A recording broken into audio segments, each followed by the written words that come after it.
Witness my magnificence!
Tea parties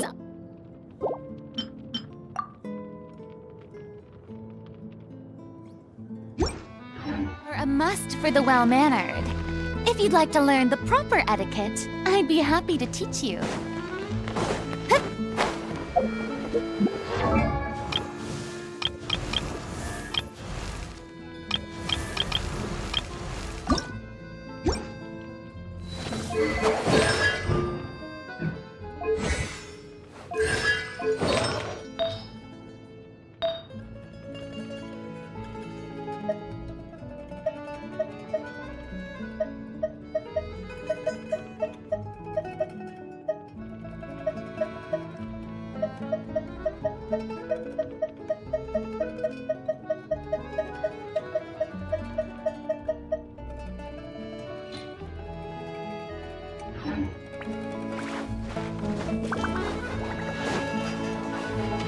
Shower me with praise!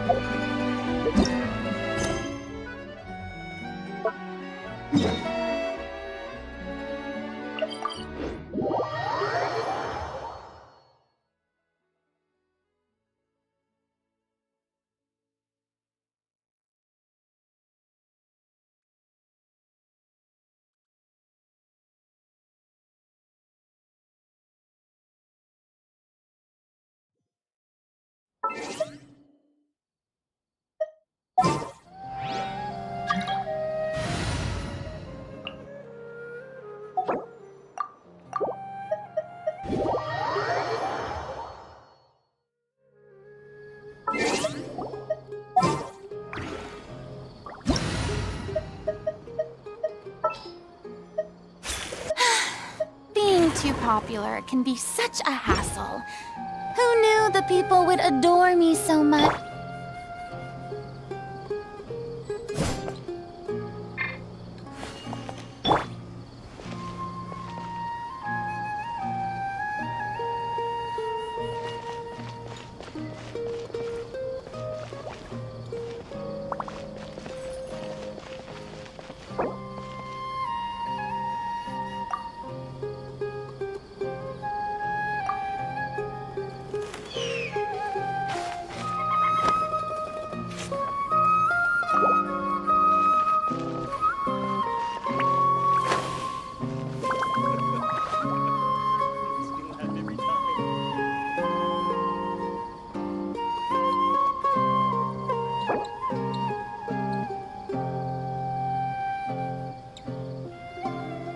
Every course of action has its risks. Be careful.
Witness my rise. Transfixed!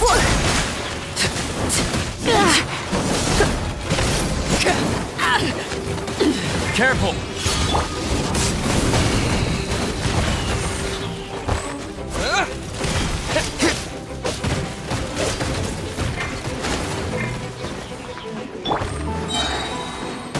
This is where you fall. Go on! Overruled! Quake! Flames! Purge!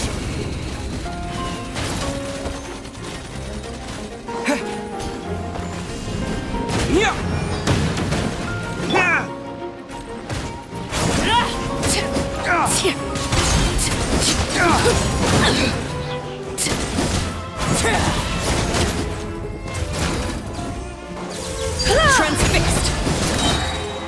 Everlasting as the moon!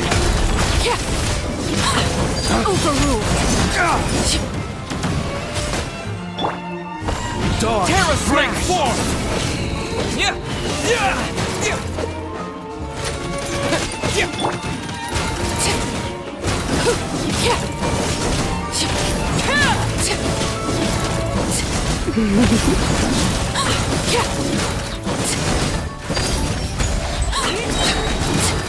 Witness my rise!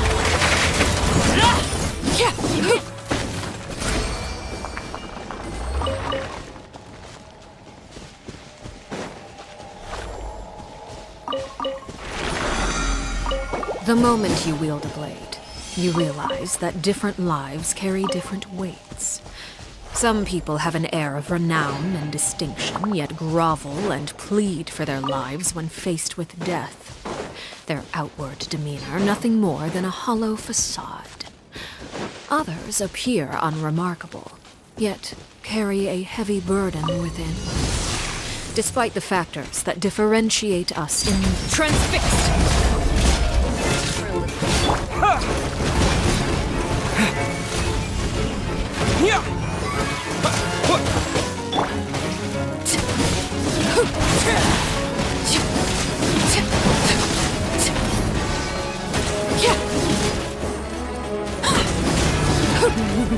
Laid bare.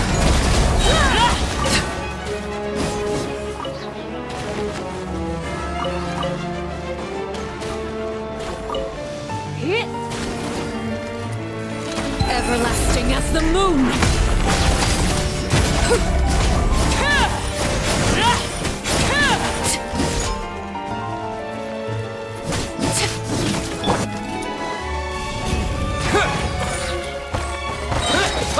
Dust!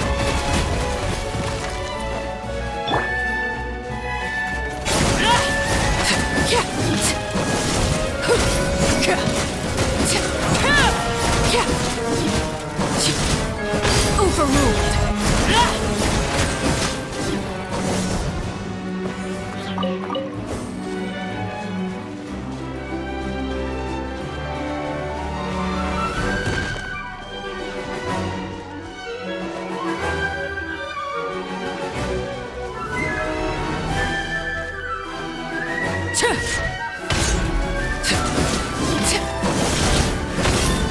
Laid bare.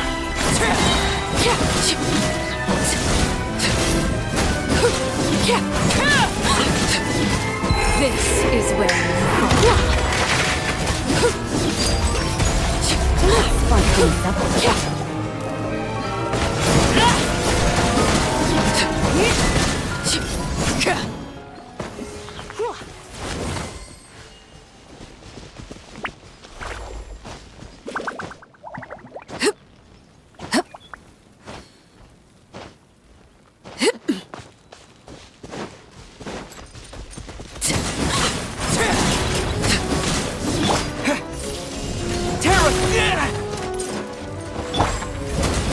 You've been a naughty boy.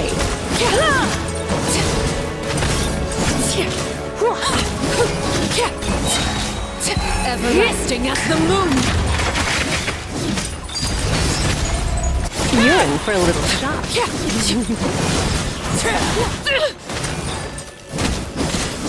Quake! Surrendering will be gentle.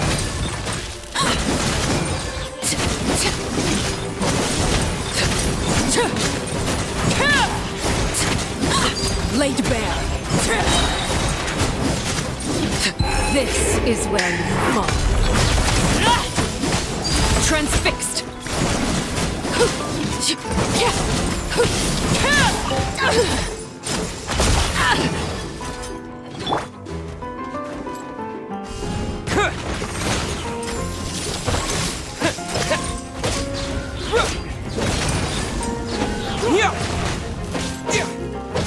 Let's spark things up a little.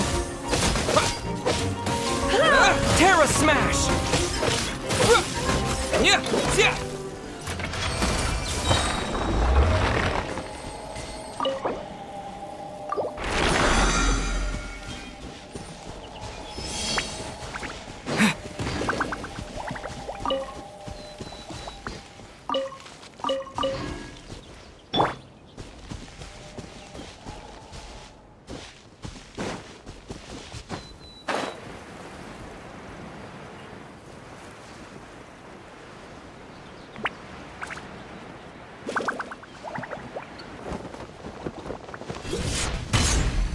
Come a little closer.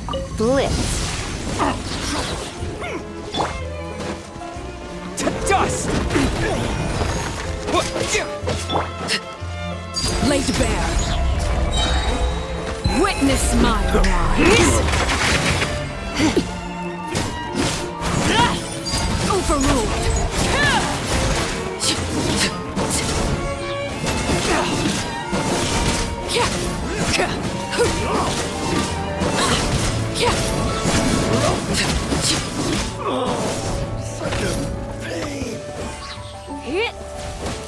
Transfixed.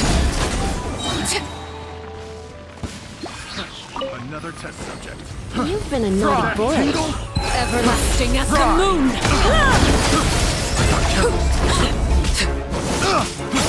Let's spark things up a little.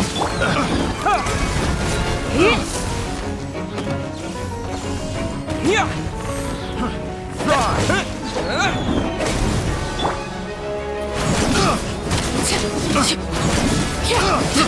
I got careful.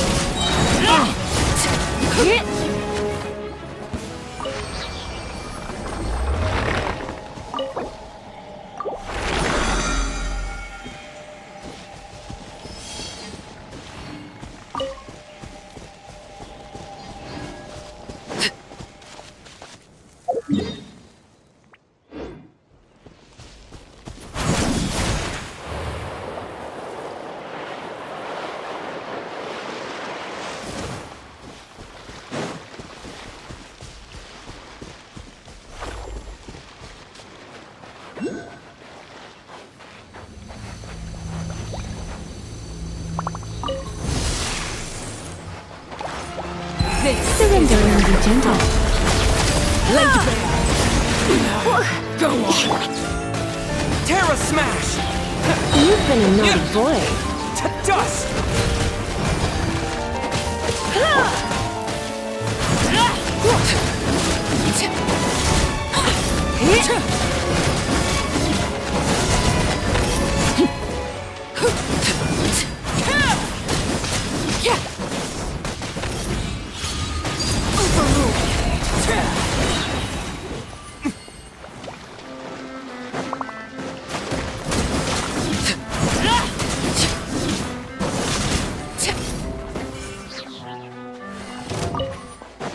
Everlasting as the moon.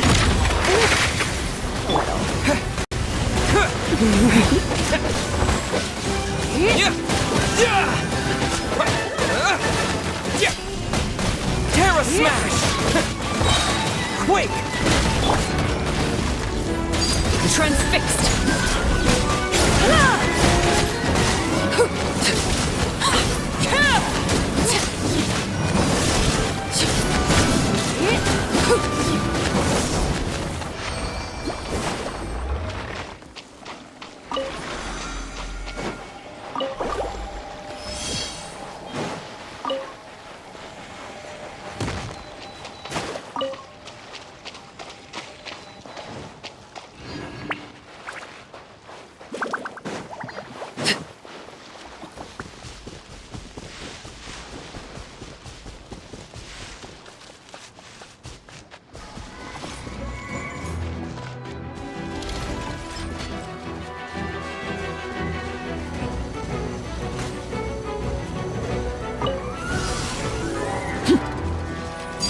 Laid bare.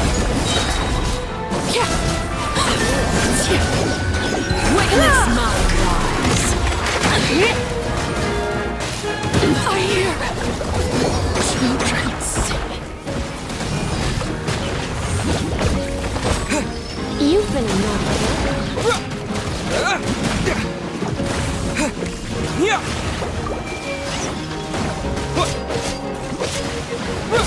Yeah!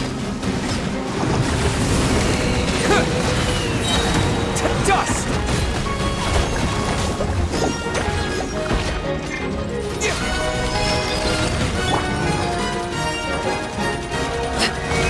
Overruled. Yeah! Come a little closer.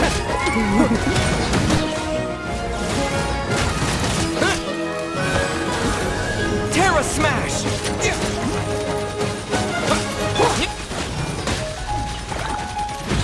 This shall be my fate.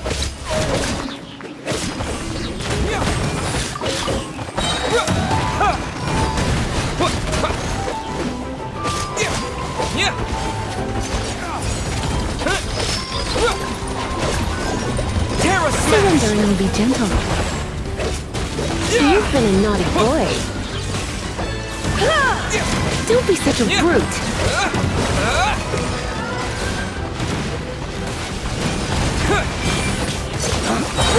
To dust! Dawn, break forth! Terra Smash!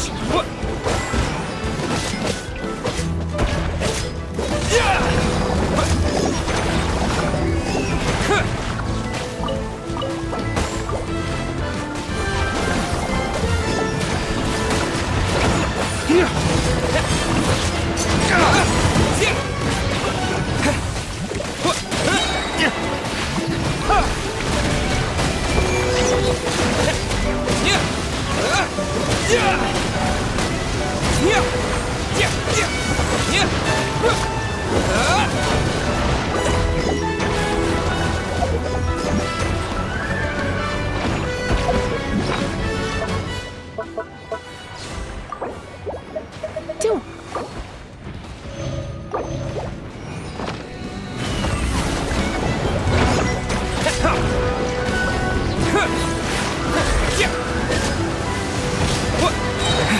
To dust!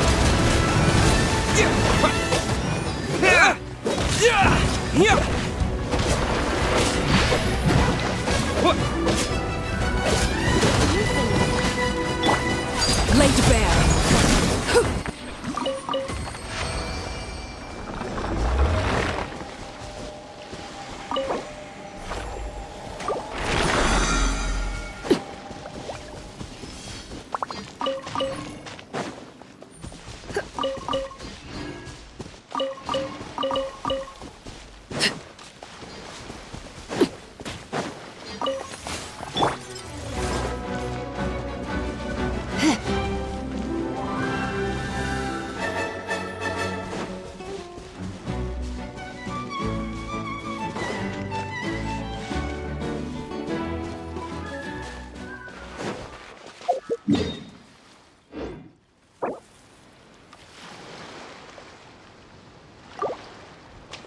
It's nearly time for afternoon tea.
Terra Smash!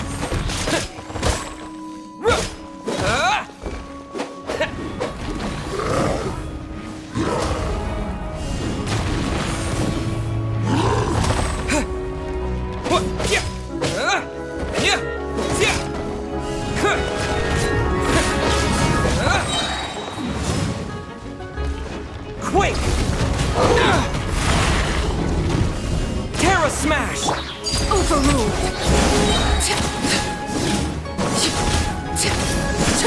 Everlasting as the moon!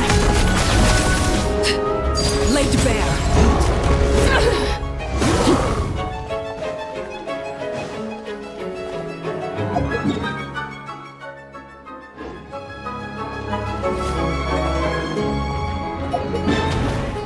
I hear children singing.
No need to fret.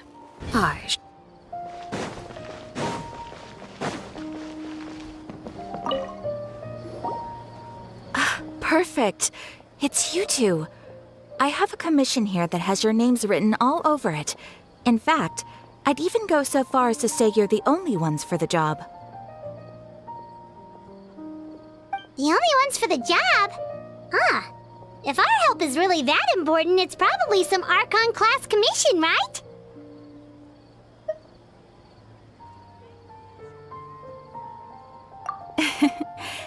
The Adventurers Guild doesn't employ that kind of classification system.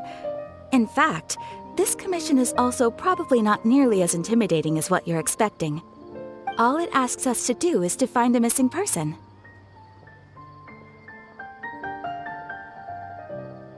Huh? Then why did you say we were the only ones for the job? I came across this commission while reviewing our backlog not too long ago. It seems simple, but our records indicate that over a dozen successive efforts to complete it have all ended in failure, despite attempts by several accomplished and renowned adventurers. With the reputation of the Adventurers Guild and the performance of the Sumeru branch at stake, it's in our best interest to assign this commission to the adventurer with the highest completion rate over the past few years. Well, that's us for sure.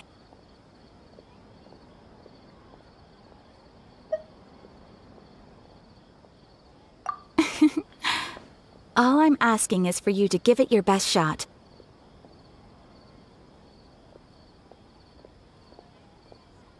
If it proves to be beyond your capabilities as well, I'll talk to the commissioner about canceling the commission.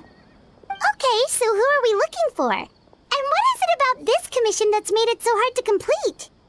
This commission was jointly issued by the residents of Vimara Village. They say one of their own villagers has gone missing. But the problem is, they don't know the missing person's name.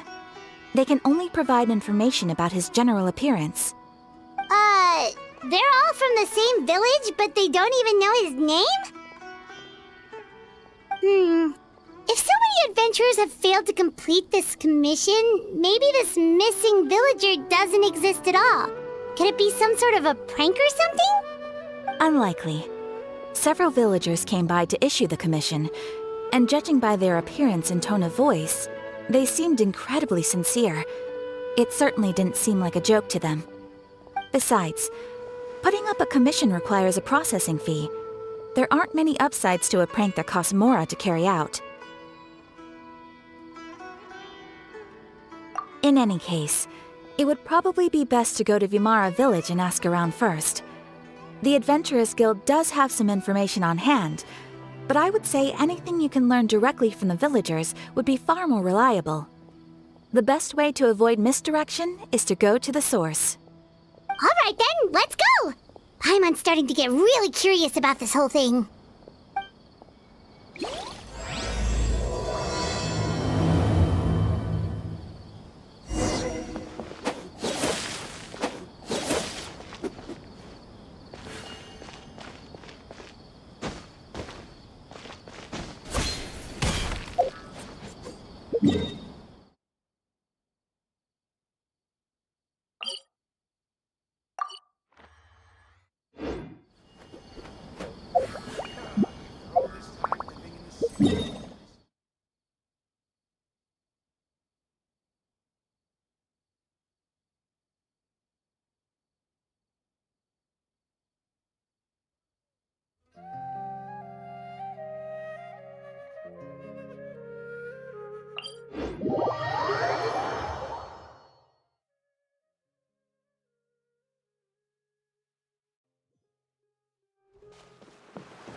We made it to Vimara Village! Why don't we talk to some of the villagers to learn a little bit more about the missing guy? If this commission is really as challenging as Catherine made it out to be, we're gonna need to carry out a very detailed investigation.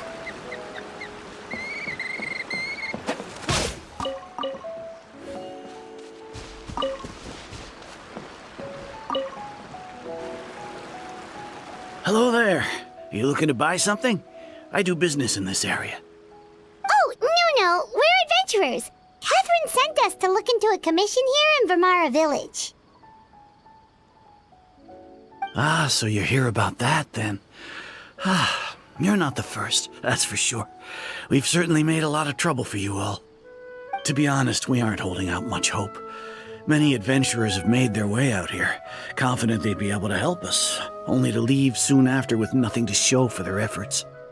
We've pretty much had it up to here in questions, and the area around the village has practically been overturned in search of clues, but no one has been able to make any headway. So, this person we're looking for, what's his name? Where did he live? Does he have any relatives? I don't know. I really have no clue. I couldn't tell you. Okay, guess you are really sick of answering questions. I'm sorry, I didn't mean to sound short with you. I was actually just giving you my answer to your questions.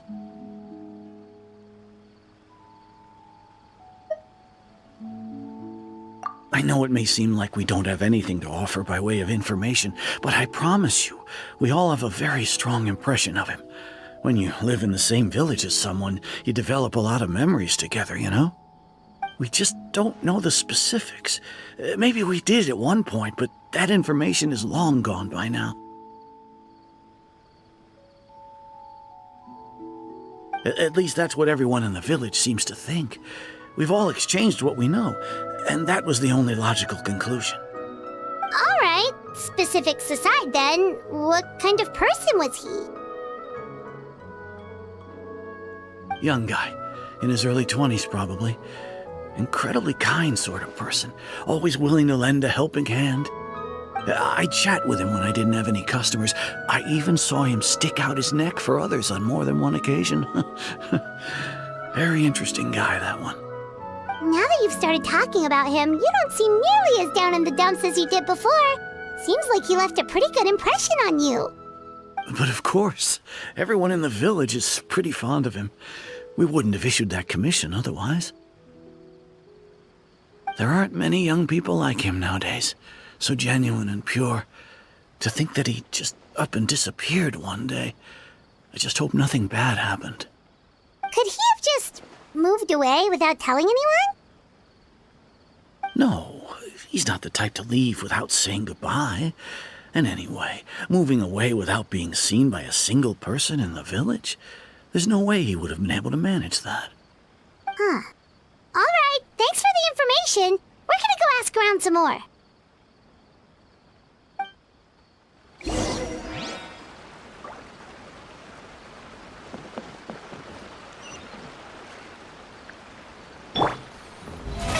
Oh, brilliant!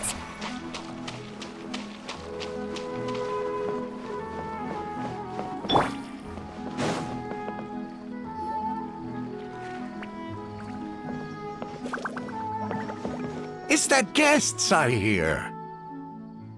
Hi, Grandpa Amadea. We're here to help you look for the guy that's gone missing. Ah, so that's what brings you to these parts. Coming all this way for our sake. That's so very kind of you. With your help, I trust that young man's case is in good hands. Could you tell us a bit about him?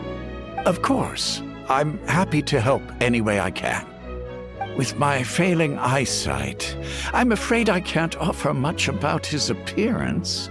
But I do remember hearing the sound of his voice. Not recently, of course. That loss has left me feeling quite empty. I don't think his parents are still living in the village. But somehow he never seemed lonely. In fact, he was usually the one offering companionship to others. He would often take time to visit the elderly or play with the orphans in the village. And whenever someone had something on their mind, he was there to listen with open ears. He always knew just what to say. As the village chief, I owe him many thanks. Helping villagers navigate difficult moments in their lives should have been one of my responsibilities, but he was often the one rising to the occasion. Wow. He seems like such a nice and gentle person. No wonder his disappearance affected you all so much. But, you wouldn't happen to know any details about his name, address, or family situation, right? I'm ashamed to admit it, but I just can't remember. No matter how you look at it, I should know those things. But for some reason, no matter how hard I try to remember, the information just doesn't come. Perhaps my age really has caught up with me this time. It's okay. There's no need to force yourself to try and remember. We'll figure something out.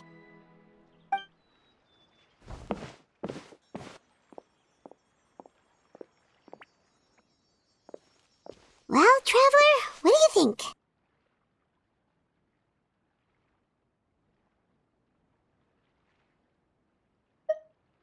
Paimon thinks so too. Like, the name thing. It's so weird that no one remembers his name. And nobody has been able to tell us anything about his family or where he lived. It's like this guy's been erased from reality or something.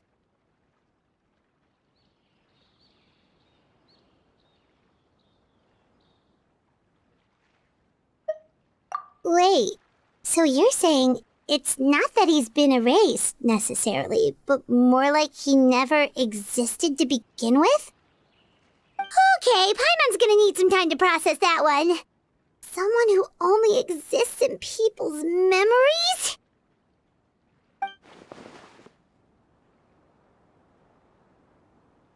You two are the adventurers who just arrived, right? You're here for the Vamara Village Commission? Yep, sure are. We were just looking into the case.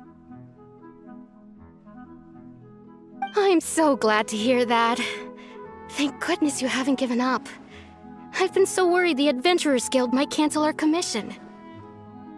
My name is Atosa, by the way.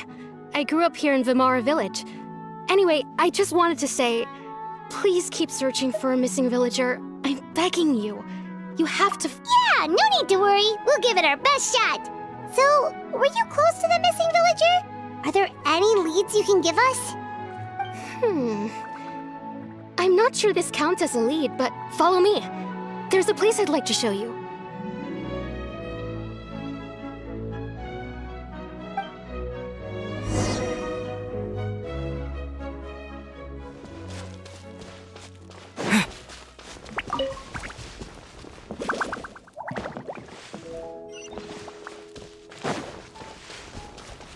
There's no rush. I'll have another talk with him.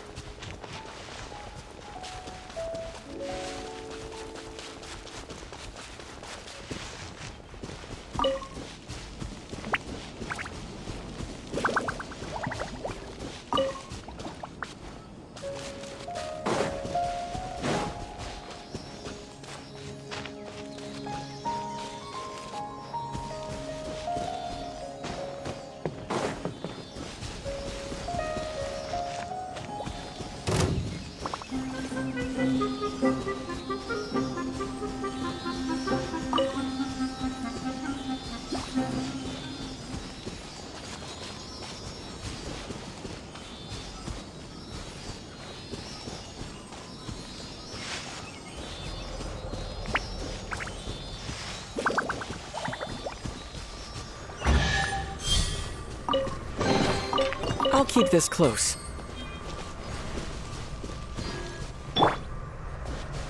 Transfixed!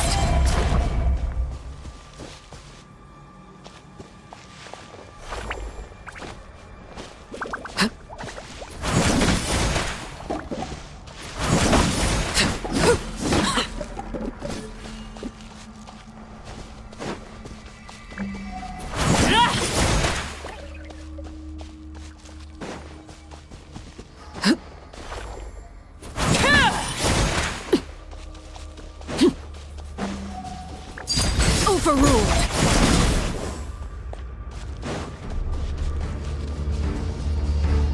Yeah!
I see everything. May I present?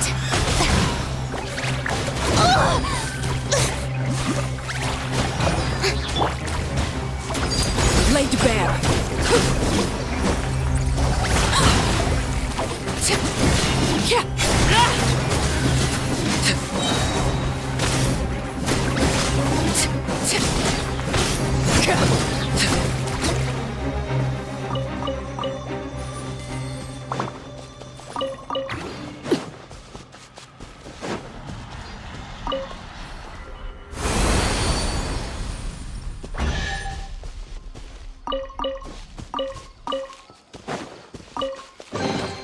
What greater pleasure is there than the unexpected?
Wait for my signal. In the name of the Prinzessin! I'll keep an eye on you.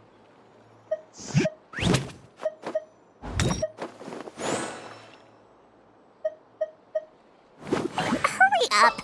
Mora waits for no one.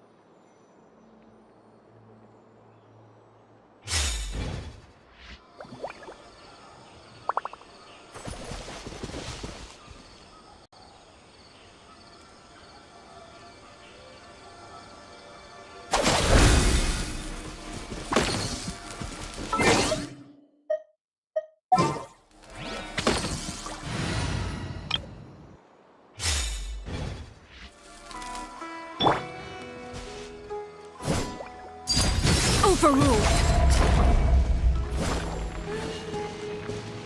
Witness my wrongs.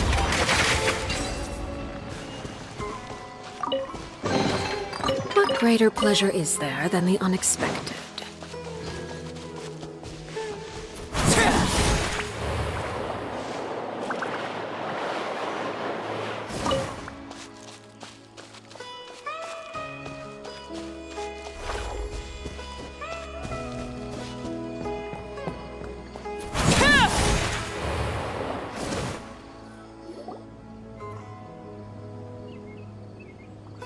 Is this the place?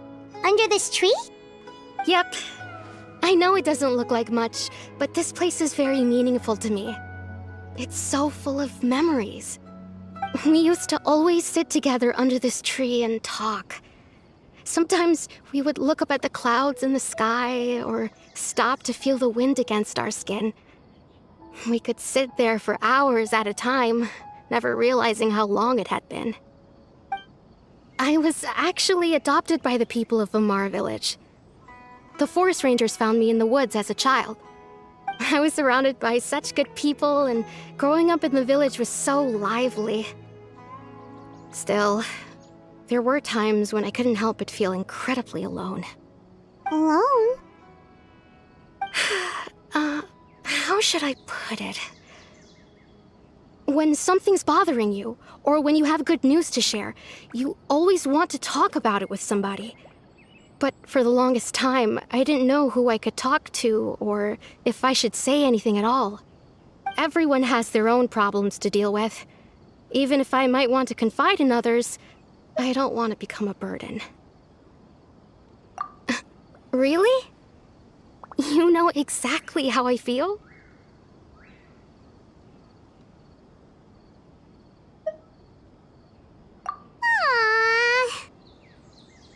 Wow, that sounds really nice. You're quite lucky. When it comes to our missing villager, well, I guess you could say that to me. He felt like both a family member I could rely on and a friend who could really understand me. No matter what came my way, I knew I could always talk to him.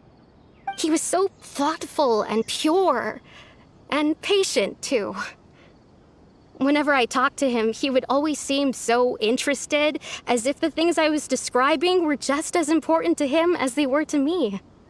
Ever since he disappeared, there's been so much I wanted to tell him.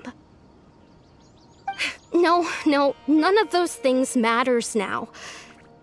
I just really want to see him again. Wow, you two must have been really close. Did he ever tell you anything about himself?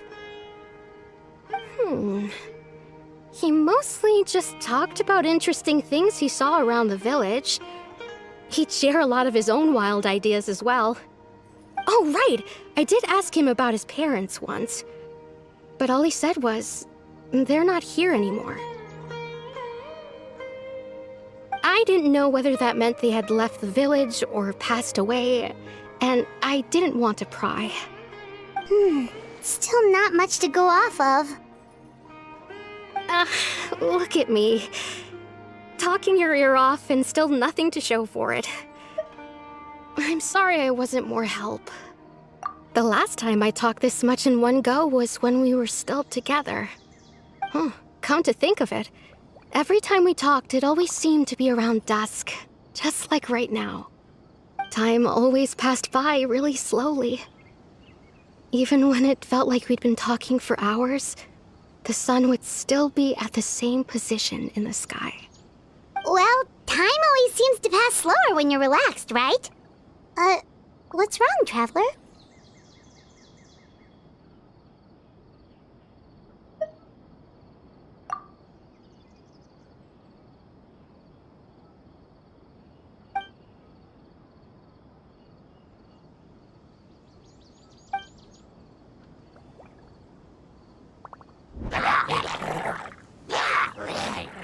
Hey, look at those hilly trails over there. Doesn't it seem like they're acting a little strange?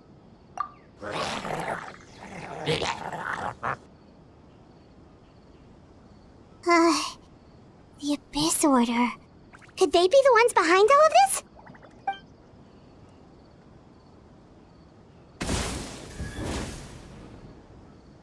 Uh-oh, we've been spotted! Quick, get ready to fight!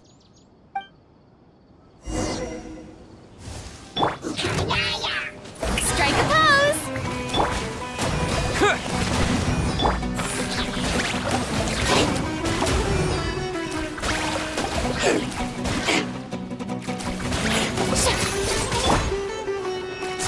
Dust!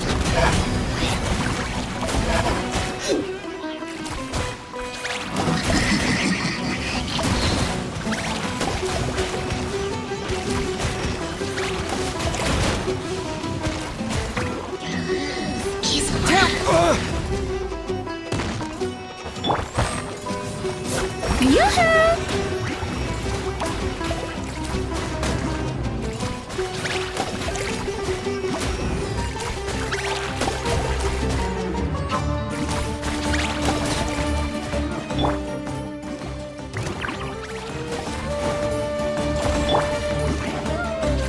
Strike a pose! Hey, let's change tactics. Lay to bear.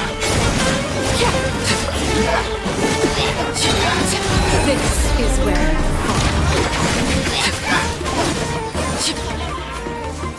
overruled.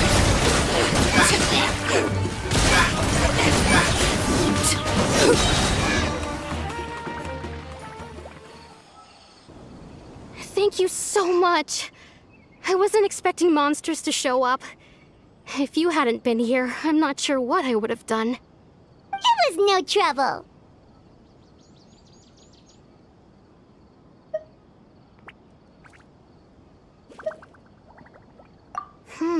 Now that I think about it, the hilly trolls around Vilmara village have been a lot more active lately. They seem agitated and would often attack anything in sight. Chief Amadea doesn't allow the children to play in the area around the village anymore. Maybe the Abyss Order really is involved. Well, we should head back and check out the situation in Vilmara village just in case. If the Abyss Order is plotting something that could spell trouble for the villagers.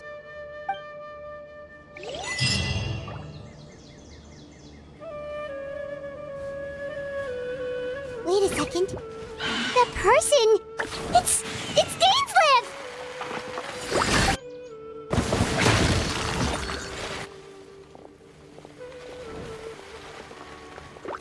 This is not... It's you two. Oh, a friend of yours?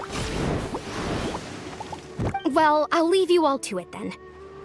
I should head back to the village and check up on Chief Amadea and the others anyway. Well, See you later. Yep, see you later, Atosa!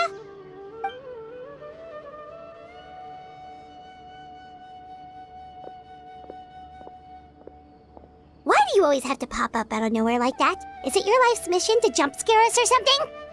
It's hardly personal, or intentional for that matter. As long as you and I are both in pursuit of the Abyss Order, we're bound to cross paths. Ah, so you're here to investigate the Abyss Order then. That would explain the monsters you were fighting just now. Naturally. Hold on. Are you not here for the same purpose?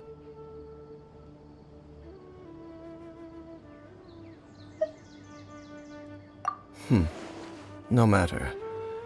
It may have taken you a while to catch on, but I'm sure you've also realized by now that there's something strange about this place.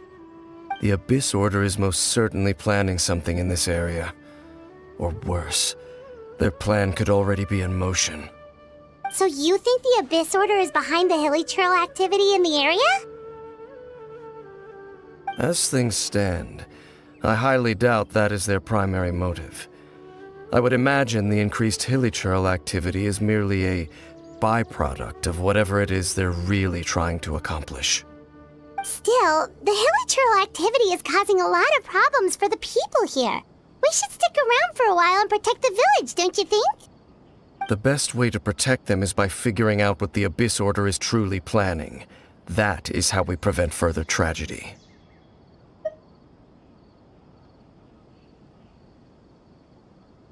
And you shall have them. I never intended to hide anything from you. Don't worry. There should be ample time to talk.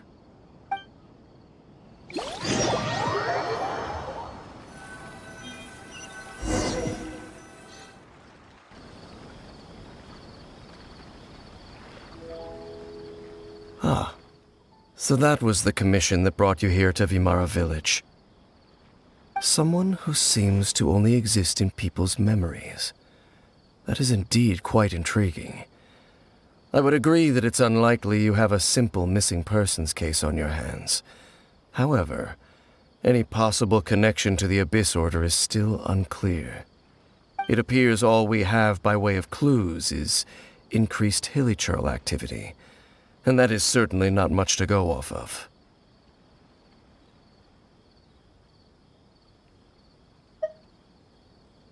Right! That mysterious voice he heard in his sister's memory. The one who called himself a sinner. Who is he?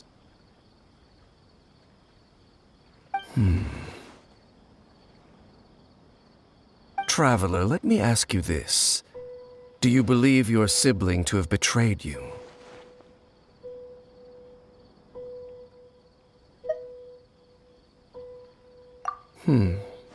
I sense hesitation in your words. After all, you still haven't figured out the whole truth of what happened. There's still hope for the two of you to reconcile. Irreparable damage has not yet been done. The sinner you wish to know about, his situation is different. He and his fellow sinners have long betrayed me, and long betrayed their nation. His name is Vedrfolnir, the Visionary. I'm loath to admit it, but he is also my kin, my older brother. Your brother?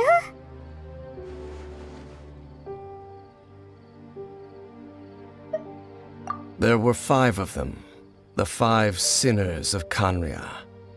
The wise Roptatir, the visionary Vedrfolnir, Gold Rhindaughter, the foul Sertologi, and Rehir of Solnari, Rerir. No matter how eroded my memory may become, I will never forget their names. One day, I shall have my vengeance. Wait, some of those names sound really familiar. Rhindaughter is the one who created Albedo. Sertologi is Skirk's master. And the one we just learned about, Dane's brother, Vedrfolnir. If he was the voice of the sinner, then the one who inspired Clothar to create the Abyss Order was him.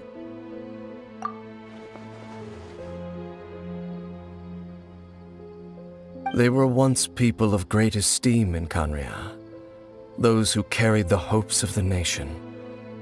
They were the best of their peers, outstanding in their respective fields. The 6 of us, together.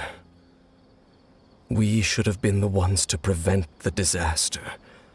The ones to stop the Vinster King from continuing to rock the foundation of the world. Yet, deep within, the 5 of them craved something more. They could not resist the call of the Abyss, and divided among themselves a power that could destroy the world. So they became sinners, but also transcendent beings, each in possession of world-shattering power. And when the cataclysm occurred, not one of them stood up in defense of their nation. Not one came forward to prevent the tragedy, and for that, they shall never have my forgiveness.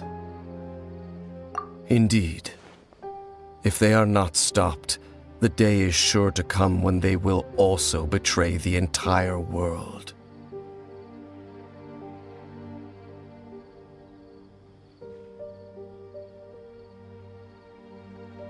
Of course, as I said, I never intended to hide anything from you.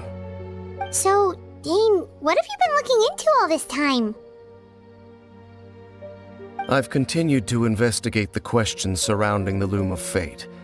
It's been quite some time since the initial operation was launched. By retrieving the eye of the first field tiller, we were able to stop part of their plan from coming to fruition. Oh, Paimon remembers! Weren't they going to use it to corrupt Osial and make a god or something? Indeed. However, it's obvious that was just some sort of technical experiment. The eye was integral to their plan, yet somehow, despite failing to obtain it, they've skipped the experimental phase and found some other way to keep moving forward. There are many signs pointing to that effect. Then, what should we do? It's not too late, is it? Our most pressing concern is to determine the purpose of the Loom of Fate. From there, we'll be able to deduce the Abyss Order's true objective. Based on the intel I've gathered so far, I suspect the Loom of Fate is related to the ley lines in some way. The ley lines? Traveler, you were able to observe your siblings' memories last time, yes? I believe that was due to the fact that the ley lines in that area were unstable. My recent investigation has shown that Abyss Order activity in a particular area is usually followed by a series of issues with the ley lines. Wait, then our commission here in Vimara Village, the person who seems to exist only in people's memories, could it be connected?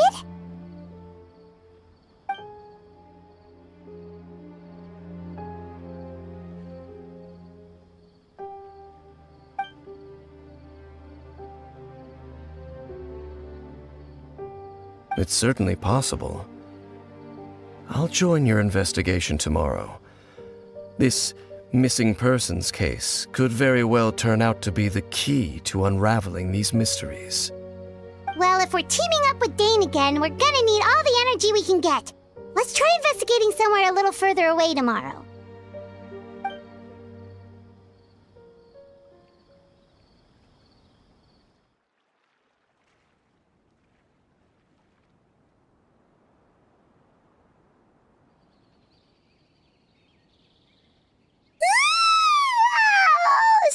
Tired. Paimon used way too much brain juice yesterday. It's all Dane's fault saying all that complicated stuff.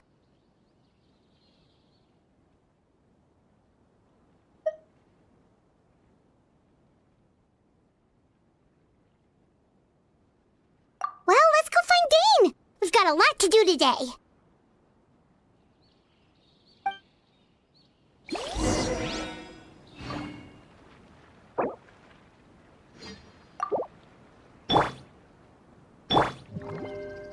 Shower me with praise!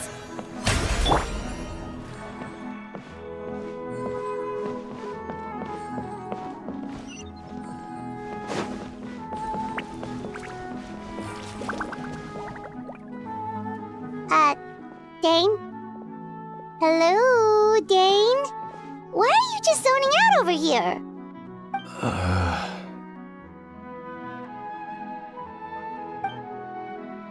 Did something happen? The missing person from your commission. Could you describe them to me? Oh, young guy? Early 20s? Seriously, Dane, what's going on?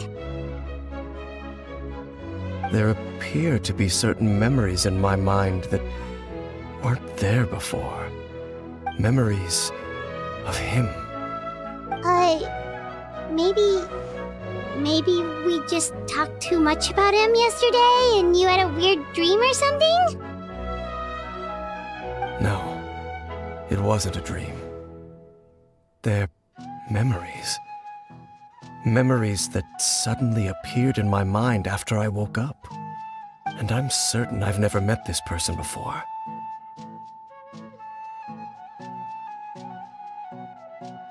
I remember handing him the eye of the first field tiller. What? Okay, so this missing person definitely has something to do with the Abyss Order then! Indeed. And it appears he possesses the ability to implant memories into the minds of others. Wait then. All the memories the villagers have of him, could they be fake too? Maybe they never knew him at all. But why would he do something like that? Whatever the Abyss Order is planning, an important truth has been revealed to us this morning. What sort of truth?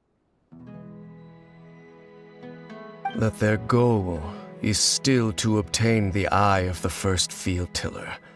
They haven't stopped searching for it.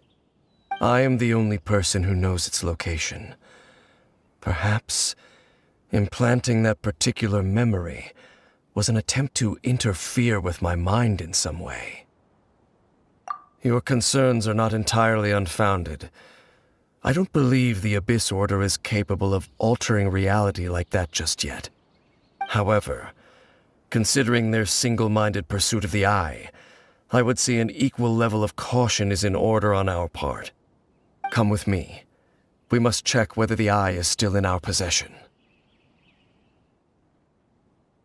Oh, so you're going to take us to where you hid it?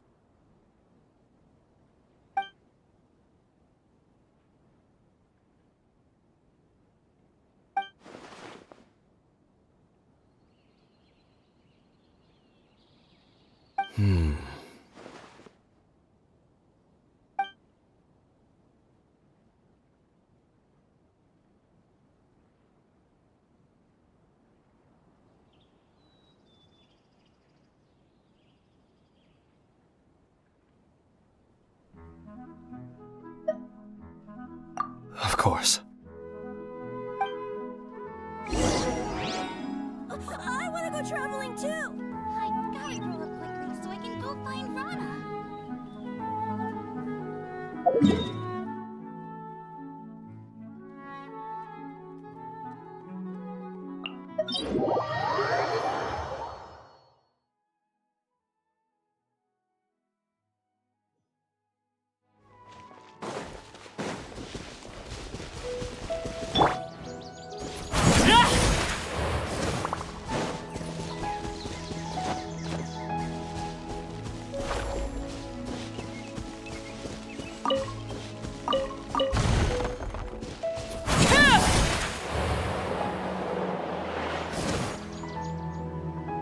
So you hid it way out here? Not an easy place to discover, that's for sure. Well, let's go check to see if it's safe. Traveler, wait.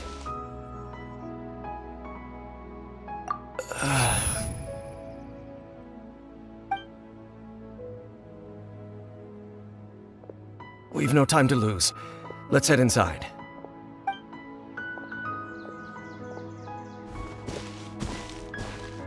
Hey, wait up!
everything!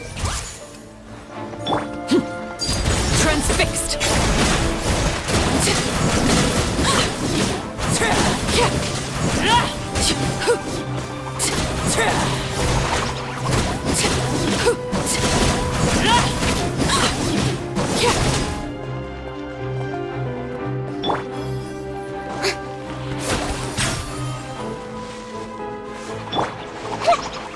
Everyone hold hands!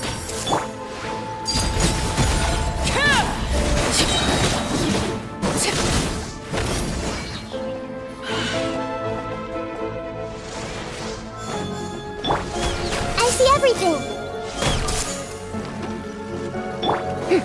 The show begins! Everlasting as the moon! Overruled!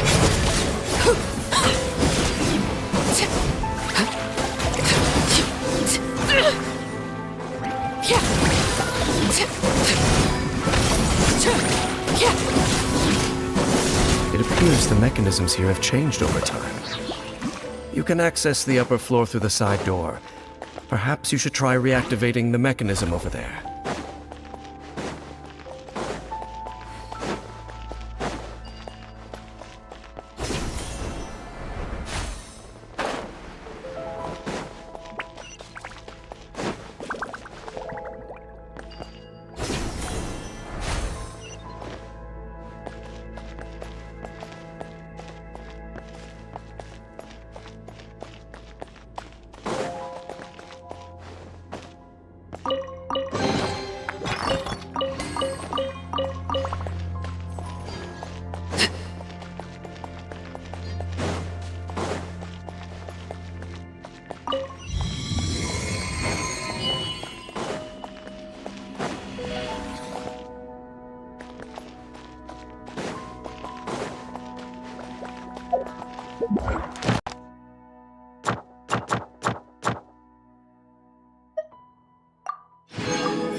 Everyone hold hands! Laid bare! Witness my rise! Overruled!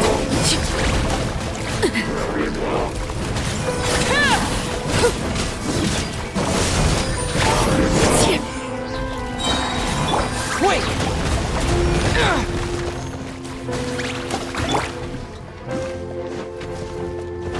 Everlasting as the moon!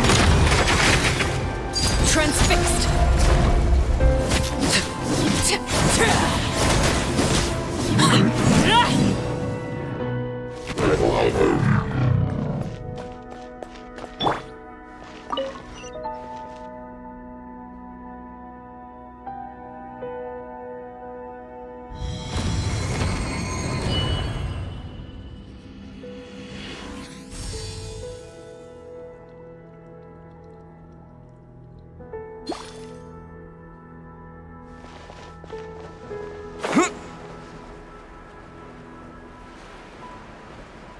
Make sure all the runes are pointing in the direction indicated by the light. That should unlock the mechanism.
The door's open.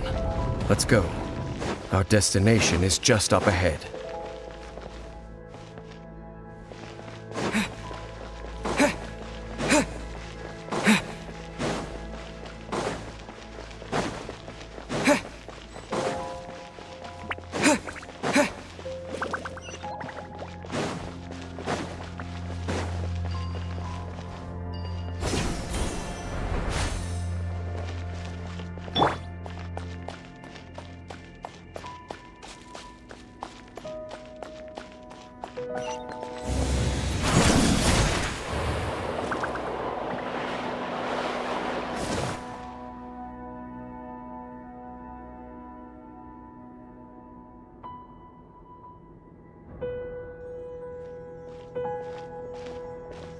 Looks like we can't go any further.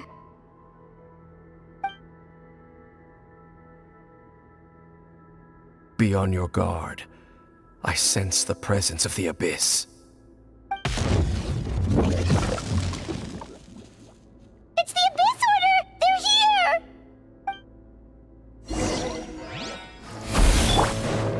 Shower me with praise!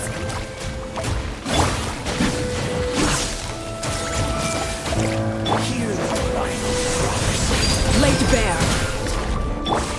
Make yourselves a move! Hey! Time to shine! Strike a pose!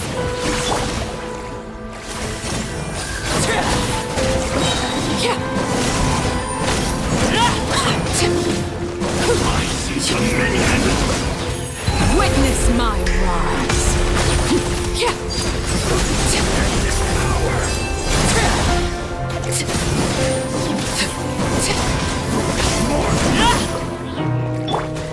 Shower me with praise!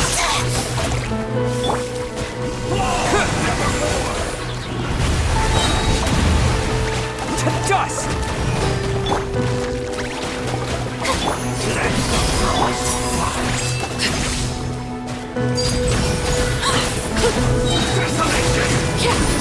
Everlasting as the moon.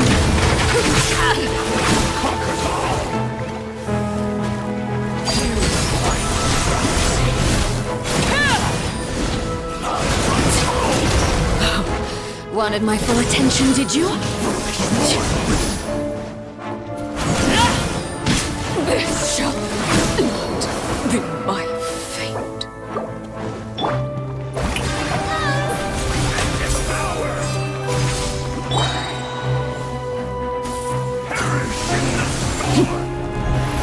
I hear children singing.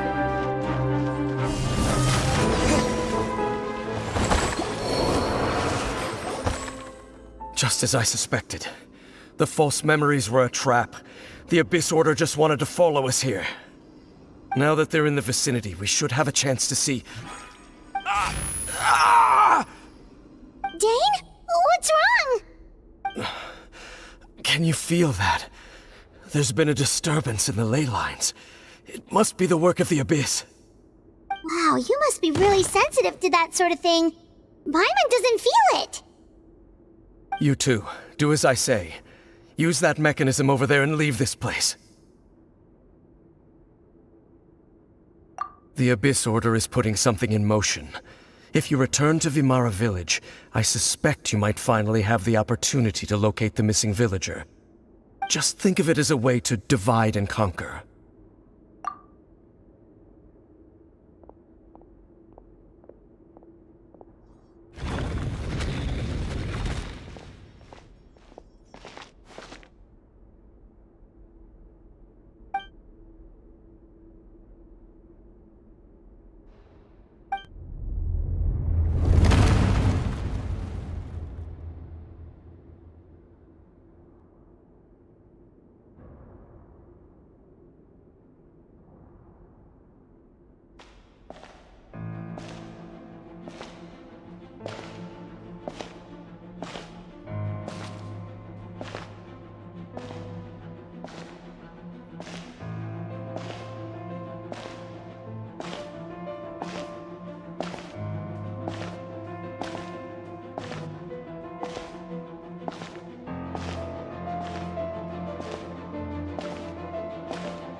I knew going along with your trap would be the only way to meet with you face to face.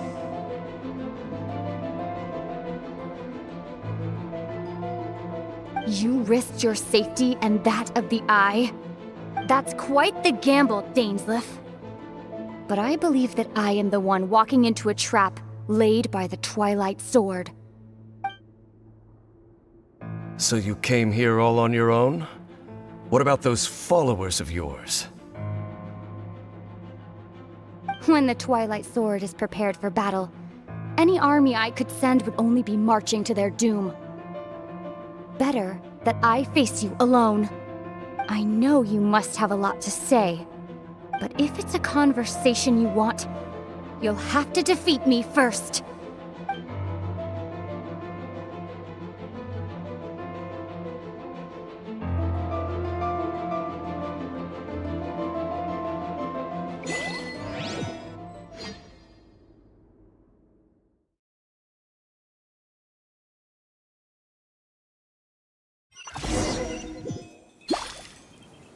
The Abyss Order's on the move. The ley lines are all out of whack. We better hurry back to Vimara Village and see what's going on.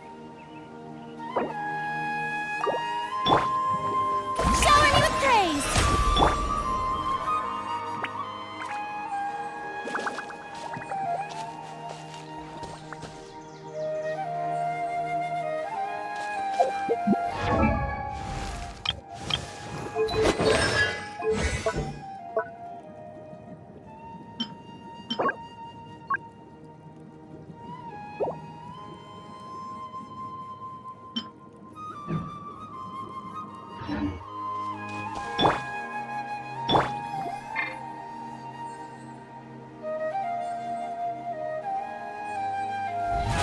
How brilliant!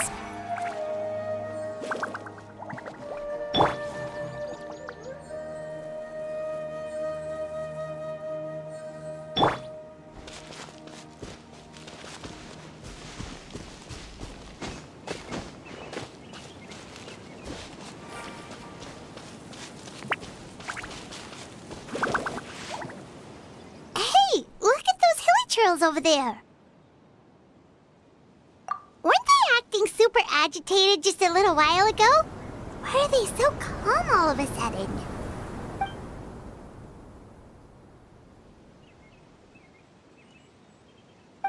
In the New World, they bade farewell to the shrouded sun.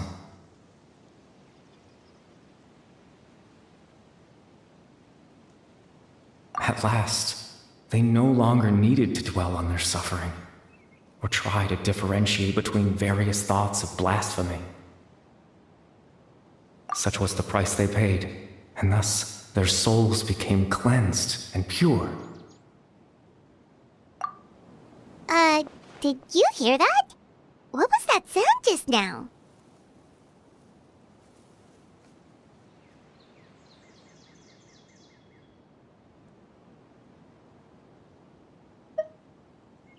It sounded so gentle. Could that voice be comforting the hilly trails in some way? Oh, this is weird. Let's check if this is happening anywhere else.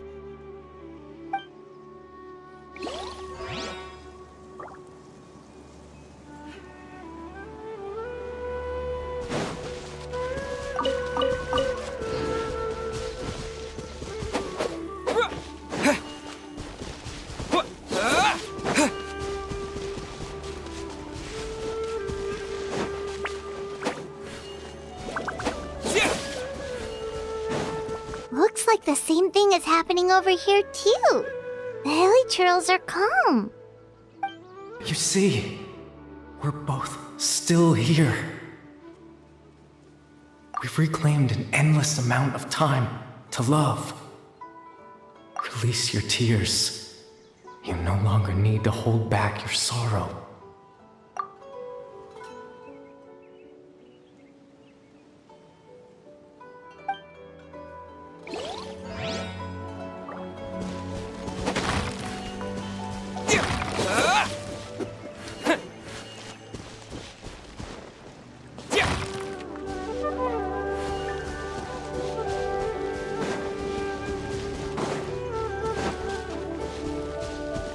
over there. It looks like they're sleeping.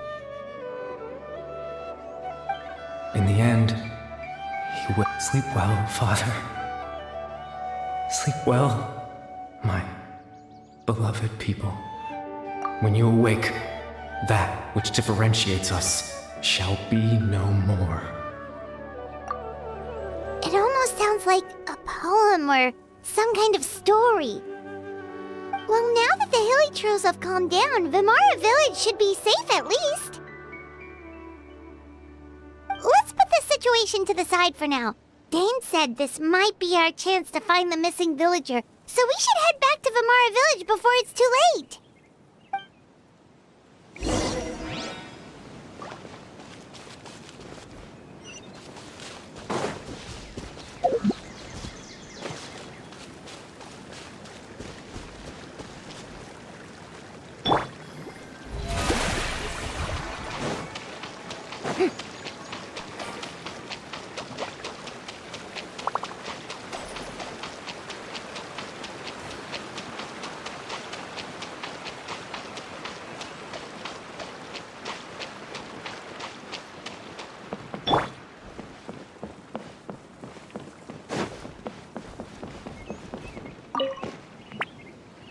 Grandpa Medea, is everyone all right? The Abyss Order seems to be up to something nearby. The Abyss Order? This is the first I'm hearing of it. Thank you for your concern, but as far as I'm aware, it's been business as usual here in the village. Well, that's good to hear. Oh, also, you didn't happen to come across any clues about the missing villager while we were gone, did you? Someone's gone missing, you say? Who would that be? Huh?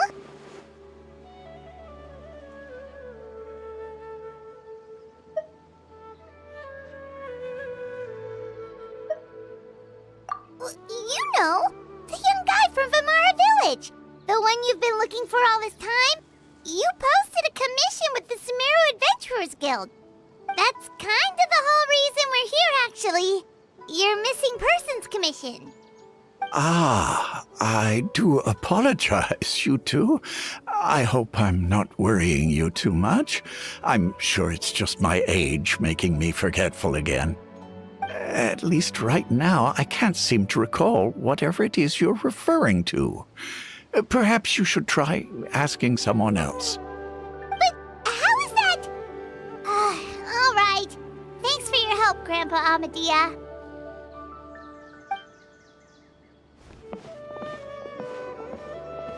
Something's definitely not right. We just talked to Grandpa Amadea about the missing villager. There's no way he could have forgotten all about him just like that. What do you think, Traveler? Could everyone's memories of the missing villager have been erased again?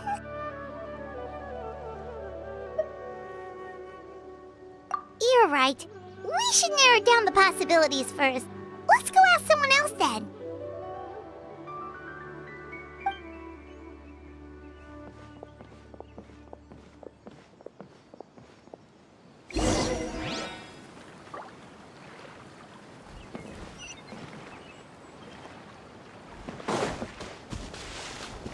Researching human physiology is so much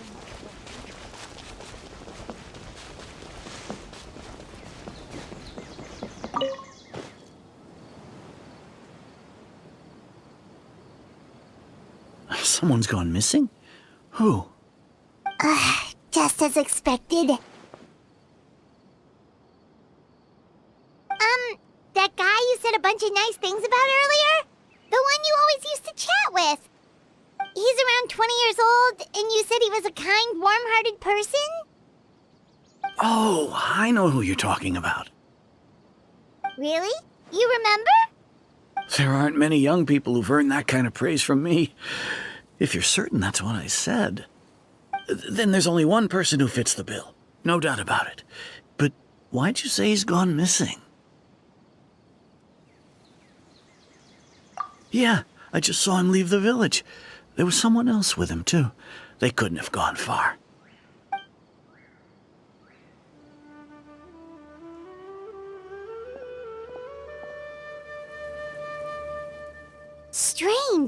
Bayram seems to remember him, and apparently he just saw him?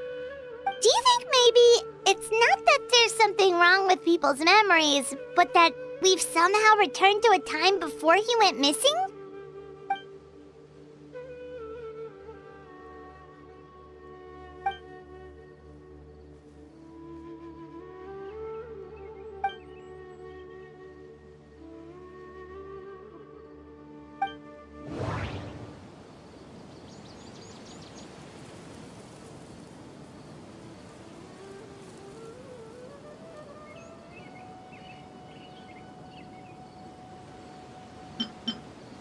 If this person only exists in people's memories, maybe we're in someone's memory right now.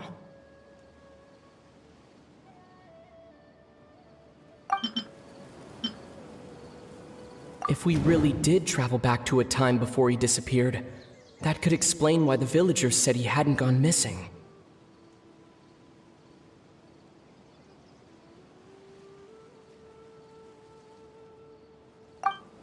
Just like what happened with Greater Lord Rukkhadevata, no one remembers him, because there's been a change in people's memories.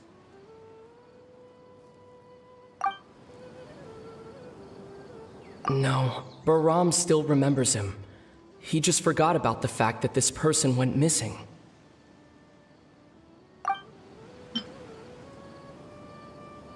Time travel is extremely difficult to perform. The current situation probably has something to do with the disturbances in the ley lines. Right! Paimon totally forgot about the ley line disturbances. We're in someone else's memory. Just like how you entered your sibling's memory last time.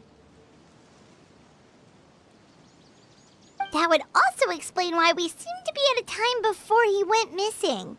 It's a memory after all.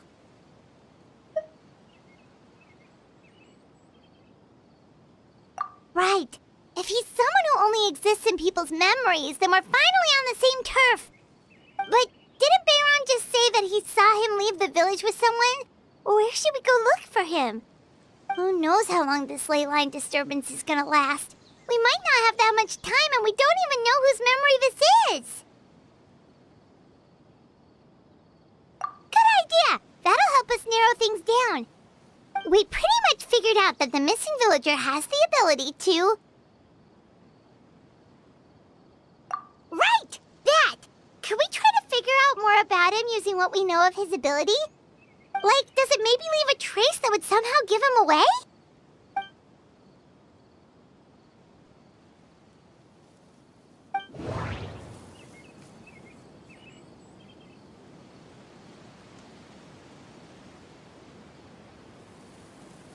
All the memories seem to be set in or near Vimara village, but I'm still not sure if they're restricted to this location. If time was allowed to pass within the false memories, there's a higher chance they might conflict with someone's original recollection. That would make it much harder to avoid suspicion.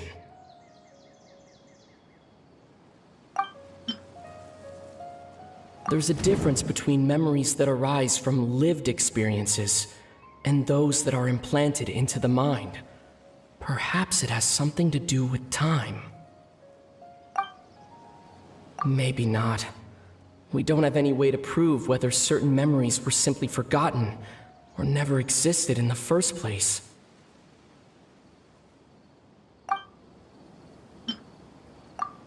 No wonder! All this time and the sky hasn't changed a bit! That must mean time isn't passing! That's the tell of the fake memories! The implanted memories are basically taking place outside of the regular 24 hours of the day. If the memories included the regular passage of time, it would be easy for people to tell that something was off. Like there could be overlap or something. People might start to wonder why they remember doing two different things at the same time of day. That's why he makes sure the memories take place at a specific moment in time rather than over a period of time.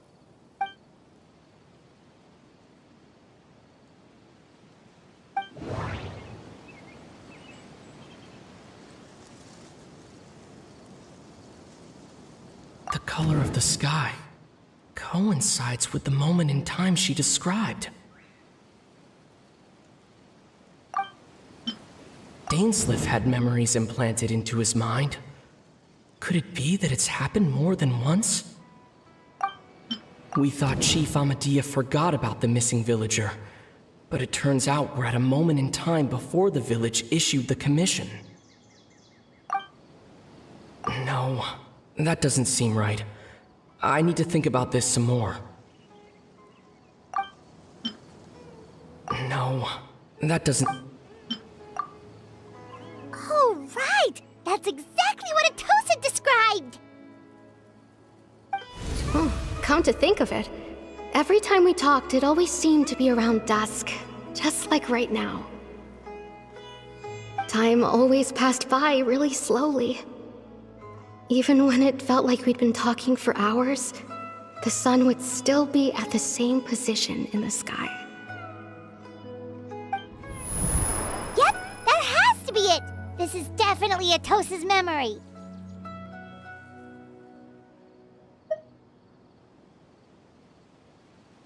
Yeah, that's where they'll be!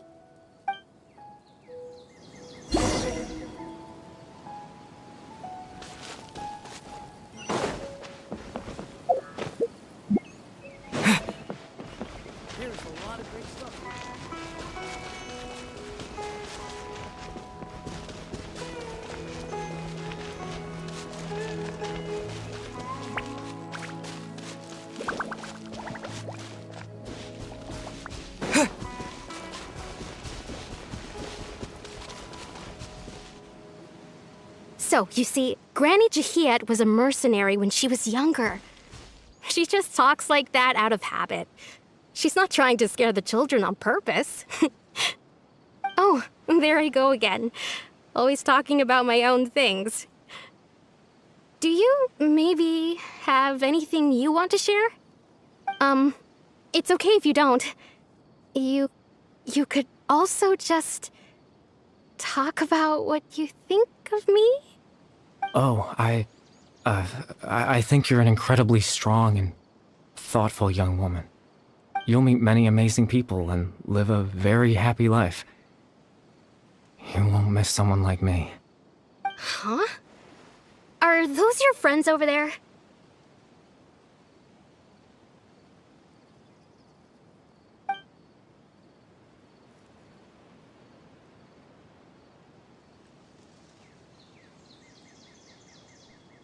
Oh, right! This version of Atosa hasn't met us yet! Friends? I guess you could say that. It must have taken them a lot of effort to find me. So, I should see what they need. I'm sorry, Atosa. We'll have to continue this conversation another time. Another time, huh? Yeah, okay. I'll head back to the village then. Talk to you some other time.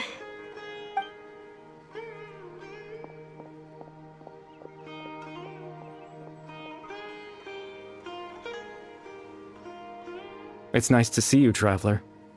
I believe this is the first time we've met.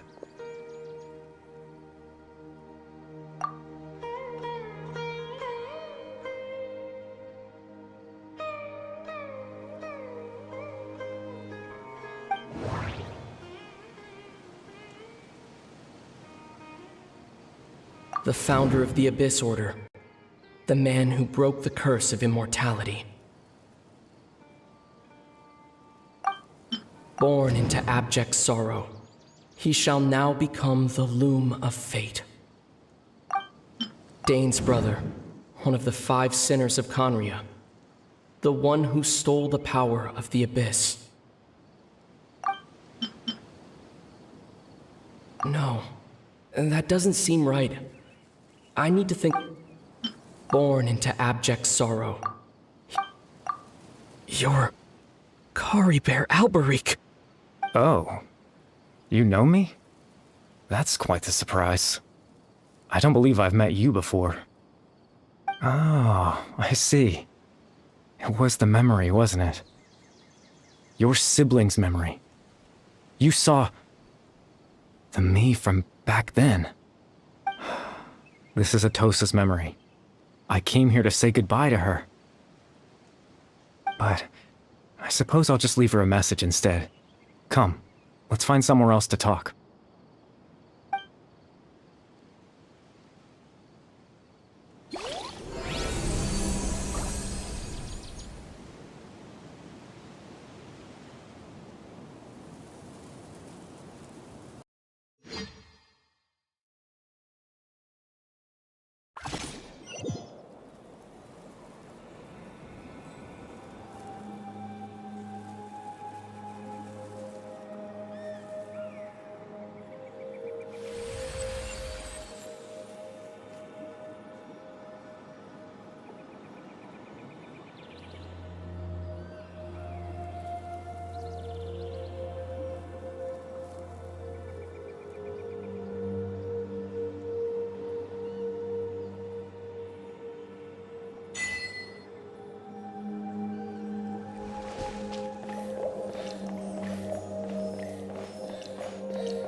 I suppose you could call it the realm of my consciousness. I'm someone who no longer exists in the real world, after all. It's nothing. I still have enough strength to play the part of a good host. I've always hoped that I'd get the chance to talk to you like this, and now, the time has finally arrived.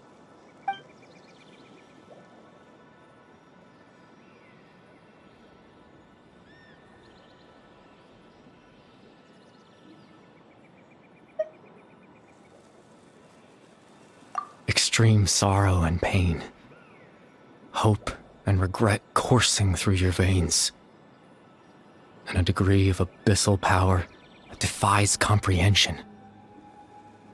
Father told me that once I possessed all those elements, I would become the loom of fate, but despite his intentions for me, I never truly became the loom of fate. I was merely used as a means for its construction. In truth, I died the moment I set everything in motion. The person you see before you now is nothing but a remnant of consciousness left over within the loom of fate.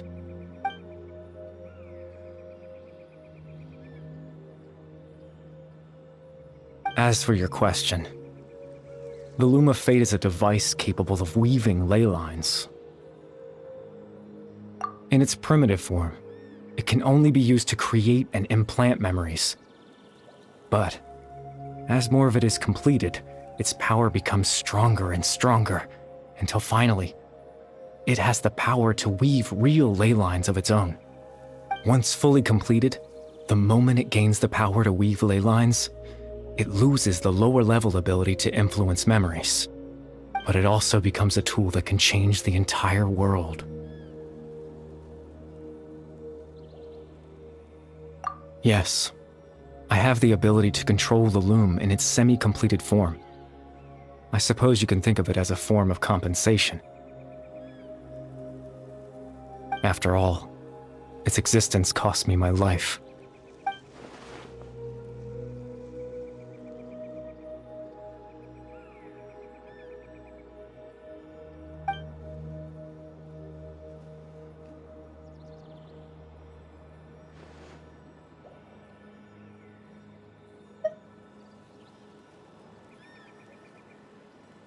That.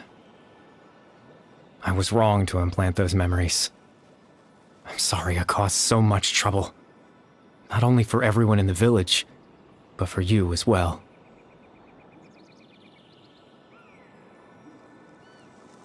I just wanted them to feel like I once existed in this world.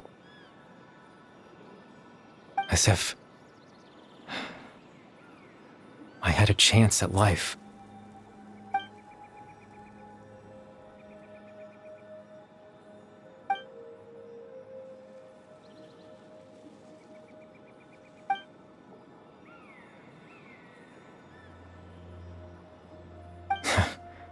I know what you must be thinking.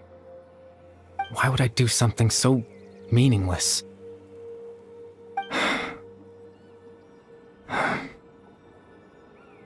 But I just couldn't accept it. I had to know what it would be like if I had my own life. What kind of person I would be. What other people would think of me.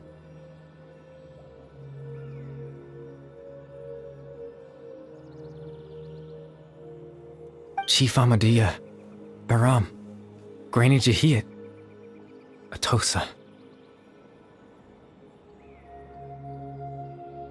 What would it be like if I could live alongside them? No cataclysm, no curse. Just a quiet life in a peaceful village. I was curious, so I selfishly tried to have my own life. Even if that meant piecing together the version of myself that could have been. One memory at a time. I know it sounds stupid. After all, my life ended a long time ago. Any chance at living was stripped away from me when I was 8 years old.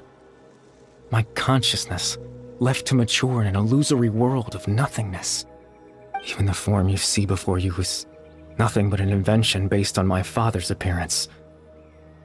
An imagined version of what I would look like if I had the chance to grow up.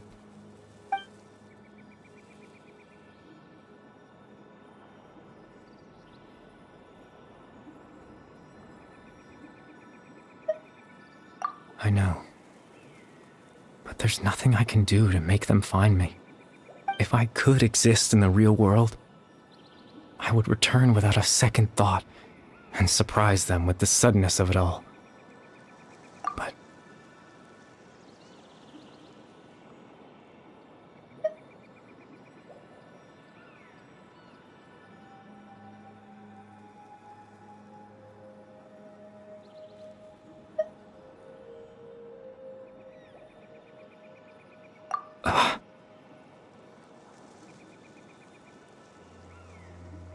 I know.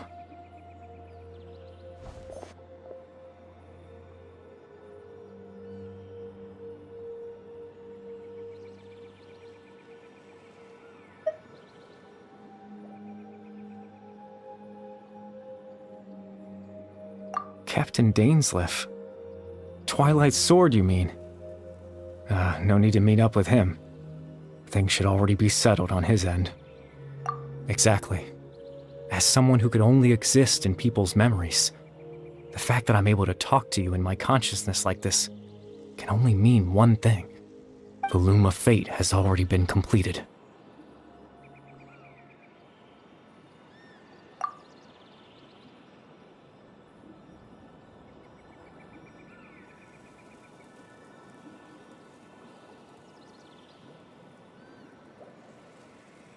No need to worry about Captain Dainsleif. He's absolutely fine.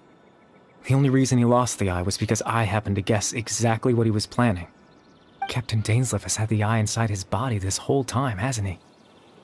His plan was to lure the Abyss Order to a false location, capitalizing on their pursuit of the eye in order to have the chance to confront the princess.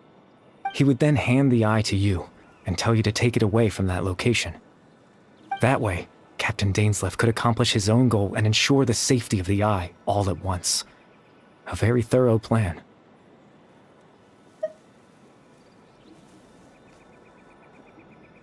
That's right, because in his mind, he had given it to you already.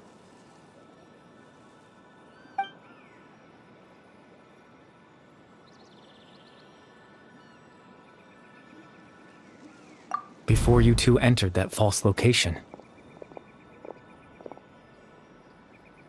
Traveler, wait.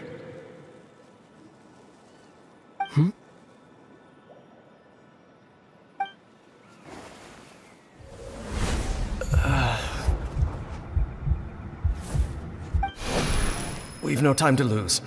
Let's head inside.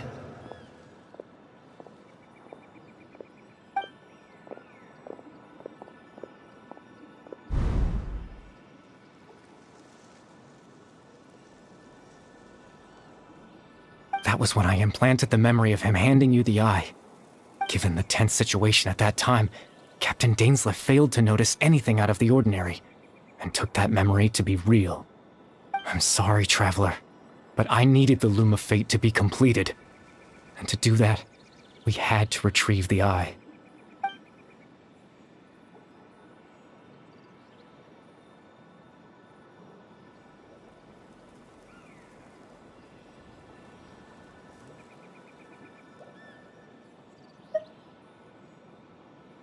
I promise I'm not trying to conceal anything from you, but I truly have no idea what the princess is planning. Tevat's ley line system is deeply entrenched in the planet. Creating new ley lines can neither replace nor extend the ones that already exist. In the face of everything they could be planning, I fear I'm too insignificant to even get a glimpse of the bigger picture. In any case, I had my own use for the Loom of Fate, and my goal, at least, you remember my father, don't you? Clotar Alberic. I believe you saw him in your sibling's memory. After he used the power of the Abyss to restore consciousness to my hilichurl form, I suffered from an indescribable level of mental anguish. To comfort me, my father told me a story, that this was a fairy tale world where I had to take on the form of a little monster. That story managed to dispel my fears, even if just for a moment. My goal was simple: to use the Loom of Fate in its near-completed form, when its ability to create memories was at its strongest, to implant a specific memory into the minds of the hilichurls. In that memory, I would tell them a story, just like my father did for me. It was a story of fairy tales and love. But more than anything, it was the story of us.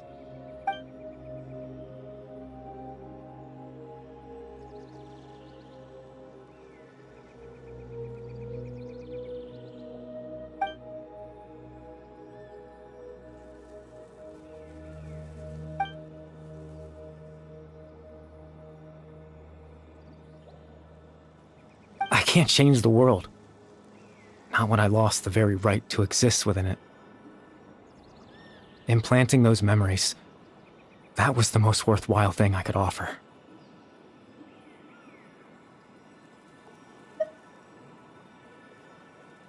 All that's left of my existence is a wisp of residual consciousness tied to the Loom of Fate. In truth, that trace of my consciousness should have dissipated long ago. My goal was the one thing that allowed me to hold on all this time.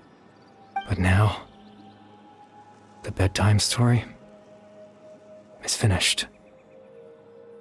And it's finally time to rest.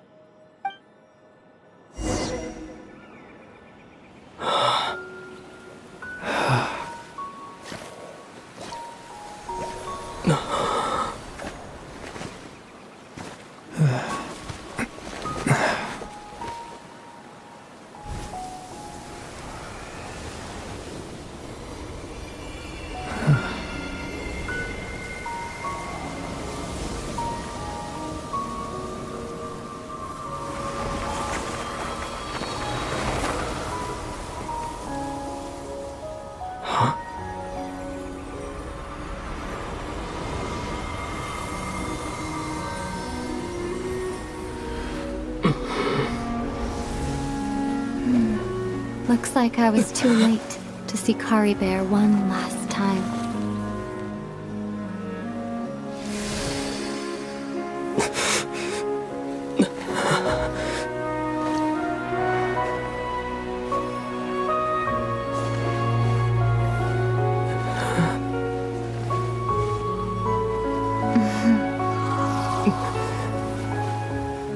Kari Bear's consciousness is gone, and this space will soon disappear along with it.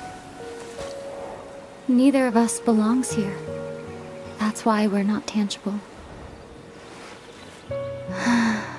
Were that not the case, I'd love to hug you too. Well, how about a conversation?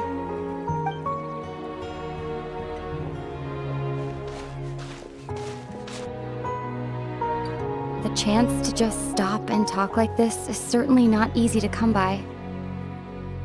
Wouldn't you agree?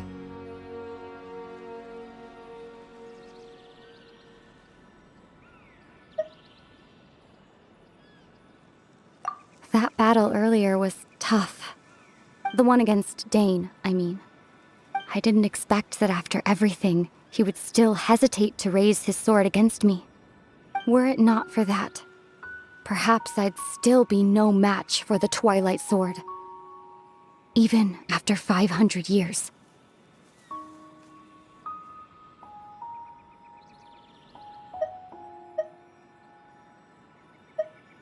The Loom of Fate, huh? I still haven't found a way to utilize it to its full potential. But there's still time before the heavenly principles awaken.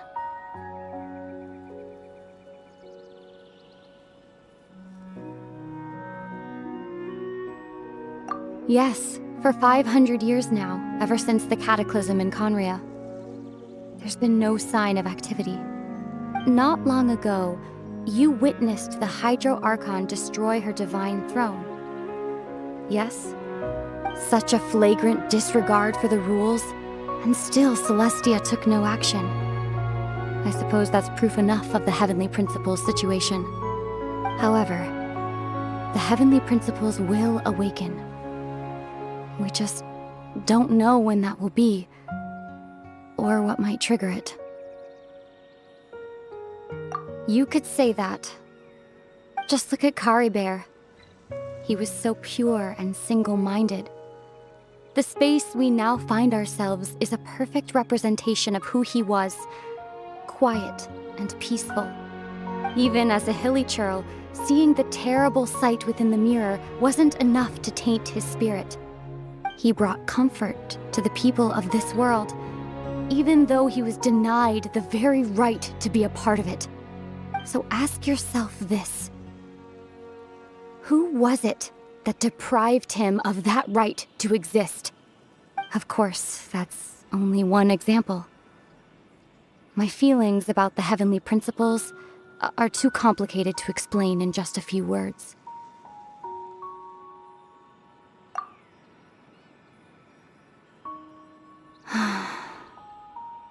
Ether?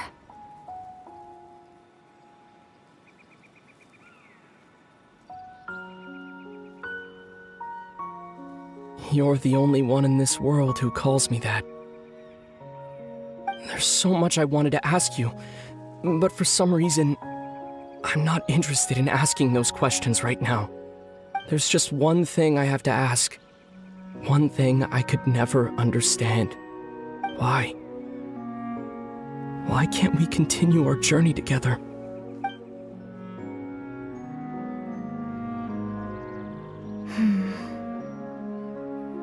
At the end of my journey, I arrived at a place known as the Sea of Flowers at the end.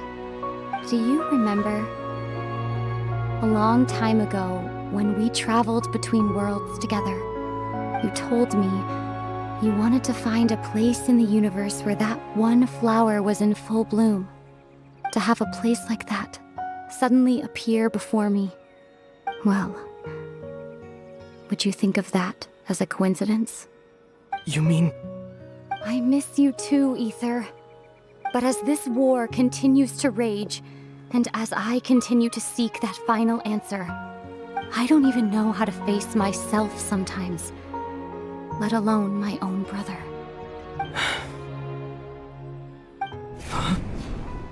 What's going on? This space has lost its tether. I doubt it'll be able to exist much longer. In fact, aside from our inability to physically interact with each other, there's something else you should know about this space. With Kari Bear gone, we won't be able to remember anything that happened here. Everything in this space will be wiped from existence, including all memory of our reunion. You're only telling me this now?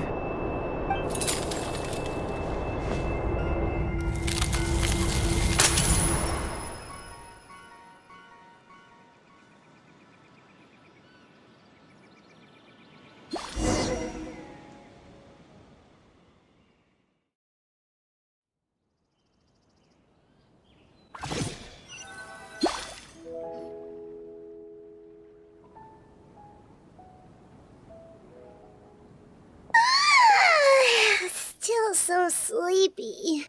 Paimon's head feels all fuzzy. Oh, Paimon woke up a little earlier than you, so Paimon will fill you in. The villagers said that they saw us sleeping near the village yesterday.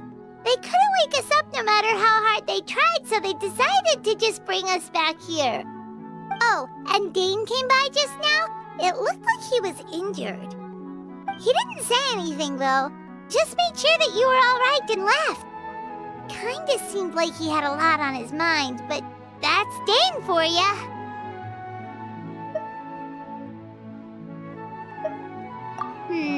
Let's think for a second. We were in that memory, and we saw that guy you called Kari Bear. He was the missing villager that we've been trying to find, right? And after that, Paimon doesn't remember what happened.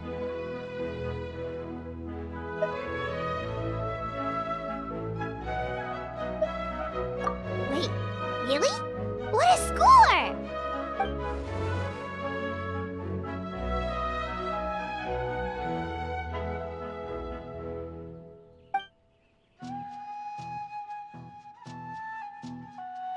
Well, what happened after that?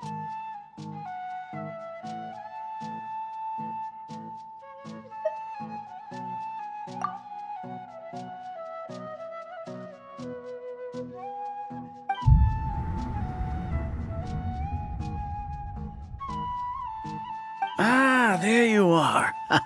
Sleep well? Bayram, you sure seem happy. Did something good happen? Something good? Huh. Wasn't anything good or bad, I'd say. It's just that, well, the village organized another search party yesterday. It didn't feel right to leave all the searching to the adventurers. So there we were, searching away, when suddenly this one guy said it all came back to him.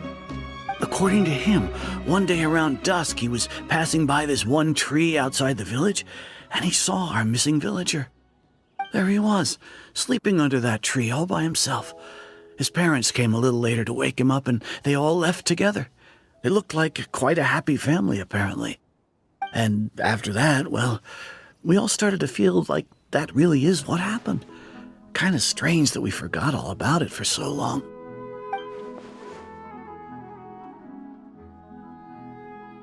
Oh, and we also remembered his name, Kari Bear. Now, that's not a name you hear every day. Would have been helpful if we remembered it sooner.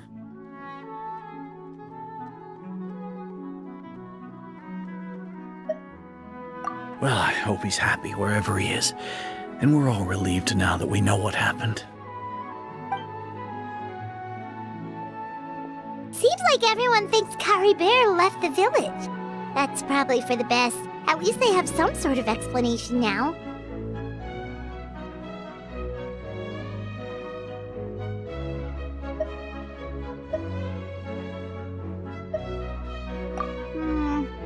Paimon wonders how Atosa's doing.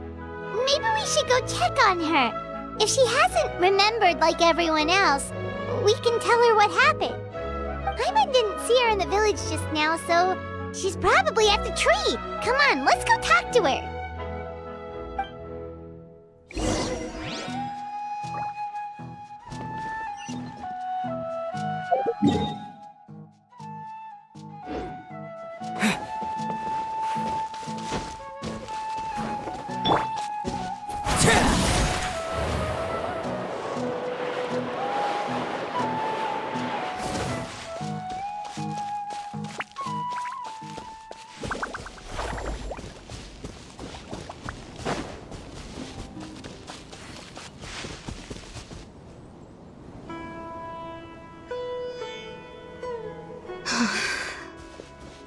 Hey, Atosa, how's it going? Oh, it's you two. I was just about to go looking for you. I wanted to thank you. I was part of the search party, so I remember what happened to Kari Bear now. Honestly, I just can't believe I forgot something so important.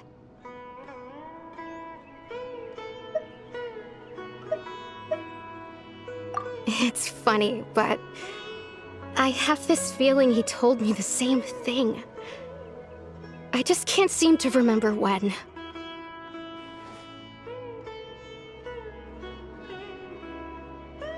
I guess it doesn't really matter anyway. Life is made up of a series of memories. As long as I hold on to our time together, he'll always be a part of my life. I'm just happy I got to meet him. So, who cares what happens in the future, right?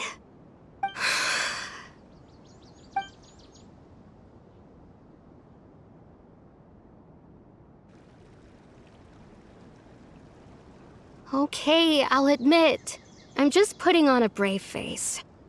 I was dumped, wasn't I? Otherwise, why would he just leave like that without saying goodbye?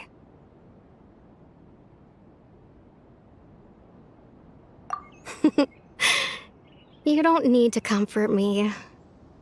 I'll be okay. It's just like Kari Bear said.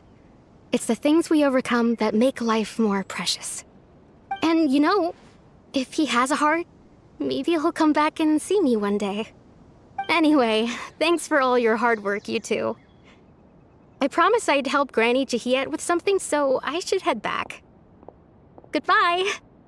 Well, that should be it, right? Everyone's lives can go back to normal now. Oh, right! Weren't you about to tell Paimon what happened after your conversation with Kari Bear?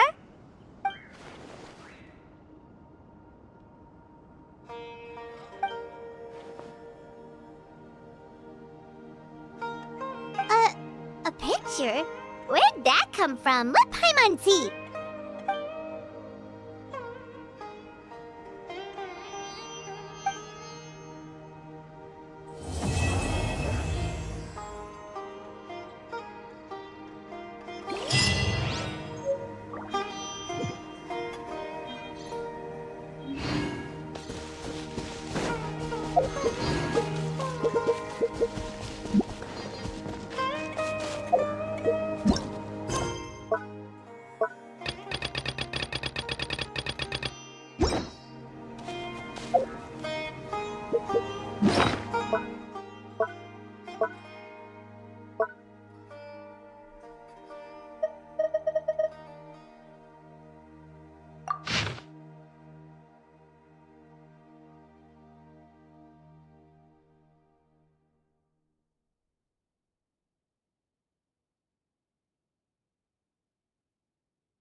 What could the children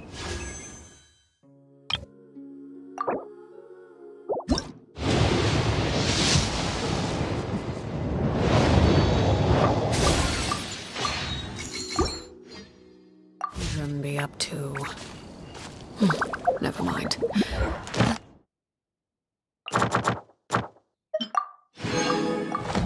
Them do as they...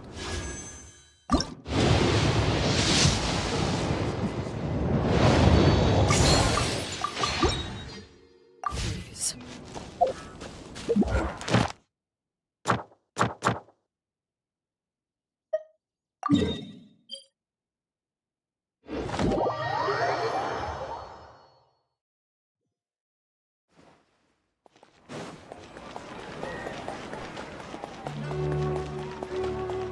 Ad Astra Abyssosk. What? Thank you for Ad Astra.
Ad Astra Ab.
We have put...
If you ever had...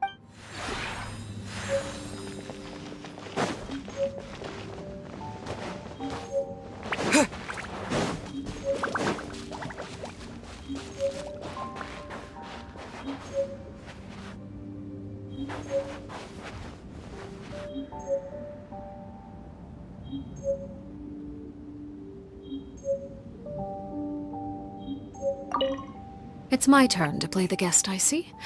A novel turn of events. I shall follow your lead and play the good visitor.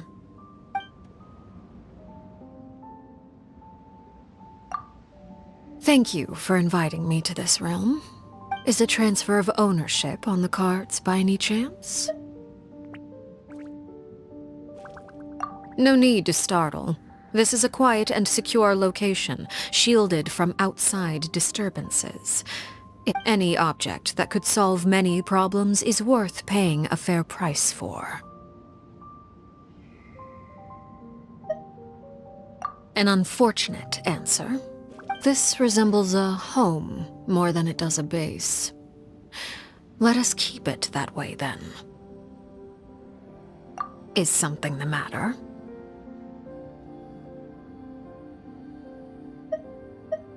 A fine suggestion. The children will...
Bye.